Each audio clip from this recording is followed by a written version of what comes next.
So Tammy, we're here with Brill today to talk about grooming in dogs, and what a lovely subject he is for the job. And how old is Brill? He's just over a year now. So what would the benefits of grooming be for a coat like this? Well, there's several benefits, not just the cosmetic benefit of continuing to make him look beautiful, but also there's the health benefits. And I guess they can be divided into three things. Number one is detection of parasites. Fleas, ticks, mites are common. Also lumps and bumps that you may find by just grooming through your dog. And then you may get foreign material that gets trapped in a really thick coat like this. And by that I mean vegetation. Grass seeds are very common, especially in very hairy paws and sometimes the ears. You'll notice them perhaps licking or little lumps. So how would you handle a dog that's fidgety and just doesn't want to be groomed? The number one thing is patience, patience, patience. And perhaps that means by starting by doing a little and just getting them used to the process of actually sitting still.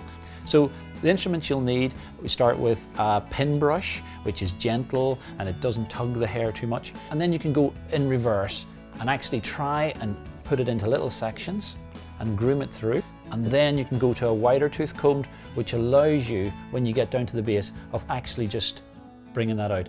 If you hold your hand close to the skin, it allows you just not to get that tugging sensation, and then you can drag those knots up. So we do the back, we do the sides, and then the more difficult areas are going to be the belly, which we can roll them over and do, and then the neck, and then the face and the head. I would suggest using a finer comb for the head and the ears and the face. And when you're grooming, it's also worth checking what actually you bring up. You may notice, you may even see fleas actually coming through on the grooming sometimes, not to worry. Or you may see little black dirt, or sometimes actually it's quite difficult to see anything at all. If you take a white piece of moist, like kitchen roll or tissue, and actually just set this on, you may notice little brown or red or black dots. And if I do identify that he has got fleas, what's the best course of action? Fleas, you need to treat the patient, okay? In other words, we need to apply a veterinary recommended flea product. And also we need to treat the environment. 99% of fleas actually don't live on the dog. They live in the environment and they jump onto the dog. The other thing you may notice is matting, which is very common in a woolly breed like this.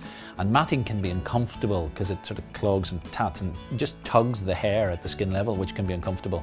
But also you can get infections and eczemas that can brew underneath all those mats. So it's well worth getting those out. So that's pretty much grooming in dogs. Checking for the parasites. Checking for the skin condition, the lumps, the bumps, the cuts. It's just all about patience, being gentle, and as well as enjoying the bond with your dog.